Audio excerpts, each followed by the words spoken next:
जय श्री राम। आज के वीडियो में बात करेंगे ध्यान को लेकर। ध्यान कैसे करें या ध्यान लगाने के लिए क्या क्या करना चाहिए। इस विषय पर बात करने से पहले एक छोटी सी कविता के रूप में समझेंगे कि ध्यान क्या है, ध्यान से क्या होता है, ध्यान के फायदे। तो बिना देर किए शुरू करते हैं आज की ये वीडियो ध्यान के ऊपर एक छोटी सी कविता के साथ। चंचल मन को काबू कर ले, लगा ले तू ध्यान ओ इंसान। अंतर मन के खोल कपाट, बन जा तू महान ओ इंसान। मन को एकाग्र करके बन जा तू गुणों की खान। तन मन जीवन अर्पण करके मिल जाएगा ज्ञान ओ इंसान। मन के विचार बहुत तीव्र है, तू उनको पहचान ओ इंसान। मन के विकारों को दूर कर बन जा तू चतुर सुजान। ध्यान से कर लो प्रभु के दर्शन, करते संत बखान ओ इंसान। नहीं किया जो जब तब ध्यान, चले जाएंगे एक दिन प्राण। ध्यान करने के लिए अभ्यास की जरूरत होती है, इसलिए ध्यान करने के लिए शांत और सुकून देने वाली जगह का चुनाव कर ले। ध्यान के लिए समय निकाले और इसे अपनी दिनचर्या का हिस्सा बनाए। ध्यान के लिए आसन, प्राणायाम और संतुलित भोजन भी मददगार होता है। यदि आसपास आवाज हो तो उसे ध्यान से सुने और स्वीकार कर ले। ध्यान के लिए जमीन पर कंबल या सिल्क आसन बिछाकर आलती पालती मारकर बैठे। यदि ध्यान में किसी भी प्रकार की दिक्कत हो तो ध्यान के लिए मदद मांगने से न डरे। आसपास कोई ध्यान प्रशिक्षक हो तो उनकी सहायता ले सकते हैं। ध्यान करने के लिए उपयुक्त वातावरण में सर्वप्रथम आसन बिछाकर बैठ जाए। बैठने की स्थिति आरामदायक होनी चाहिए। कमर एकदम बिल्कुल सीधी। आंखें बंद करने के बाद आंखों के सामने आने वाला अंधेरा ही आपको रास्ता दिखाएगा, लेकिन इसके लिए नियमित अभ्यास की जरूरत होती है। किसी का ध्यान 3-4 दिनों में लगने लग जाता है, तो किसी का 8 से 12 दिनों में, तो किसी का 15 दिन से लेकर 1 महीने से भी ज़्यादा का समय लग सकता है।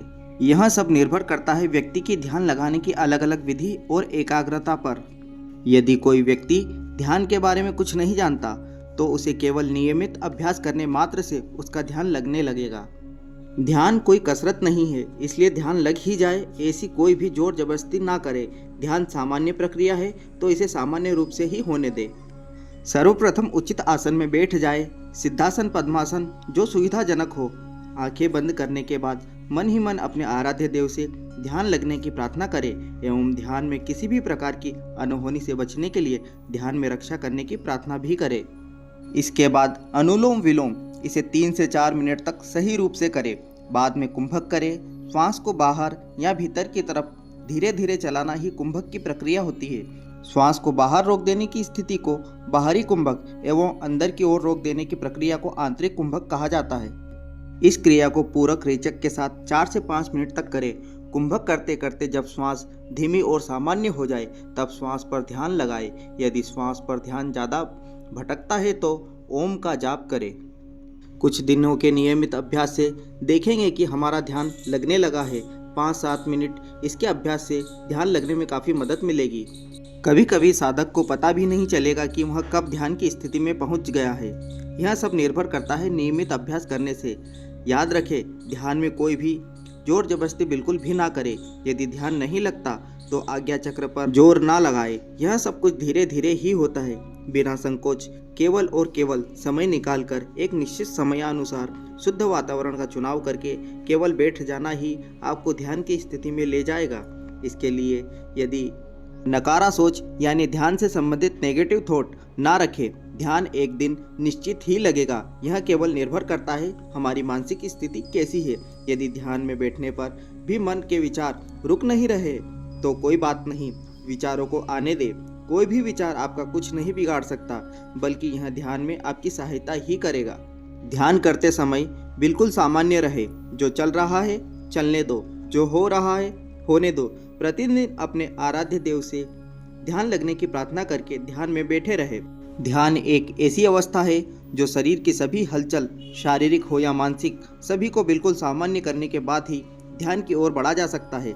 इसलिए जितना जल्दी सभी स्थितियां सामान्य होगी उतनी जल्दी ध्यान शुरू होगा। नियमित अभ्यास से परिणाम कुछ ही दिनों में दिखाई देने लगेंगे एवं महसूस भी होंगे। आंखें बंद करके केवल सामने की ओर देखना ही है। विचारों को जाने दे। आप केवल देखते रहे। विचार आ नहीं रहे बल्कि विचार जा रहे हैं। हमारे अंदर जितने भी अच्छे या बुरे विचार है वह पूर्ण रूप से खाली हो जाएंगे, तब ध्यान की ओर बढ़ेंगे। यदि आने जाने वाले विचारों पर ध्यान देंगे तो इन विचारों में उलझ कर रह जाएंगे। इसलिए किसी भी विचार को पकड़ने की कोशिश गलती से भी ना करें, क्योंकि विचार पर ध्यान केंद्रित करना यानी ध्यान में जाना नहीं बल्कि ध्यान से बाहर ही रहना। इसलिए विचारों को त्याग दें। जिसके बाद प्रतिदिन के अभ्यास में आज्ञा चक्र पर हलचल महसूस करेंगे। उसी हलचल पर ध्यान केंद्रित करने की कोशिश करें। आज्ञा चक्र पर ऐसा लगेगा जैसे कुछ फड़क रहा हो। जिस प्रकार नब्ज या नाड़ी महसूस होती है, ठीक उसी प्रकार आज्ञा चक्र पर महसूस होगा। जिसके बाद लगातार अभ्यास से उसी जगह छोटा सा बिंदु दिखाई देगा। यह बिंदु हर किसी को अलग अलग रंग का दिखाई दे सकता है। इससे आगे के परिणाम के लिए प्रतिदिन ध्यान करें, क्योंकि ध्यान किसी भी एक स्थिति में नहीं रहता, इसका स्वरूप बदलता रहता है। जितना ज़्यादा ध्यान के लिए अभ्यास करोगे उतना गहरा आपका ध्यान होगा। दी गई जानकारी स्वयं के अनुभव पर है। यह जानकारी आपको किसी किताब या इंटरनेट पर देखने को नहीं मिलेगी। ध्यान से संबंधित यह जानकारी अच्छी लगी हो तो चैनल को सब्सक्राइब जरूर कर ले। इस संसार में देखने के लिए अनेक सुंदर स्थान है, परंतु सबसे सुंदर स्थान बंद आंखों से अपने भीतर देखना है। ध्यान वह अग्नि है जो किसी भी विचार को जला देती है। आप करें और देखें, किसी भी विचार को सोचे मत, सिर्फ देखें। देखते रहे, देखते रहे, देखते रहे। थोड़ी देर में आप पाएंगे वह तिरोहित हो गया है। यह खाली जगह रह गई है। वह खाली जगह समाधान है। और जब कोई व्यक्ति ऐसी कला में चलते चलते उस जगह पर पहुंच जाता है जहां प्रश्न उठते ही नहीं, खाली जगह रह जाती है, वह समाधिष्ट है। सनातन दृश्यम चैनल में अभी तक के लिए इतना ही। जय श्री राम। ओम नमः शिवाय। हर हर महादेव।